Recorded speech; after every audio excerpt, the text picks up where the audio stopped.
TUFA और ट्रेवर्टीन, ये एक एक प्रकार के लैंड फॉर्म्स हैं जो हमारी पृथ्वी पे बनते हैं जब कैल्शियम कार्बोनेट से भरे हुए हमारे स्टोन्स और लैंड्स वाटर के संपर्क में आते हैं।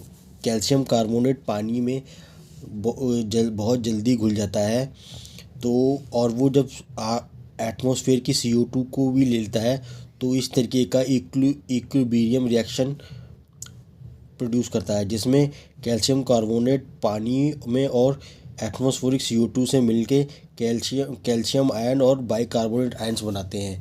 इससे कैल्शियम कार्बोनेट पानी में घुल जाता है। ये बहुत तरीके से हो सकता है, जैसे पृथ्वी के अंदर से जब पृथ्वी के नीचे से पानी एट CO2 पेड़ों की जड़ों से लेके या डिके मटेरियल से लेके या कहीं से लेके CO2 ले लेता है, तो वो और पानी के संपर्क में आके वो ये रिएक्शन बनाता है। और जैसे ही ये पानी पृथ्वी की सतह पे आता है, वो दोबारा से CO2 एटमॉस्फेरिक CO2 रिलीज़ कर देता है।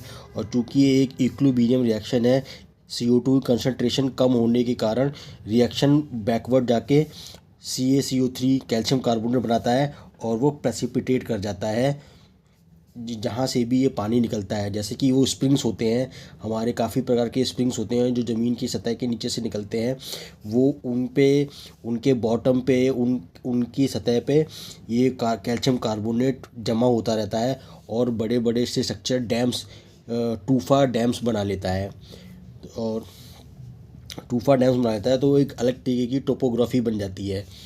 इसी तरह ट्रेवर्टीन भी इसी तरह की एक लैंडफॉर्म है, लेकिन ये गर्म झरनों के पास बनती है, क्योंकि पानी का टेम्परेचर ज़्यादा होता है, इसीलिए उसकी ज़्यादा क्षमता होती है कैल्शियम कार्बोनेट को डिज़ोल्व करने की। फिर उसी तरह से जब ये पानी सतह पे आता है तो ये CO2 को रिलीज़ करता है। CO2 को बहुत रिलीज़ करते ही अधिक मात्रा में ये टूफा से अधिक मात्रा में कैल्शियम कार्बोनेट डिपॉजिट करता है और इसको बोलते हैं ट्रेवर्टाइन।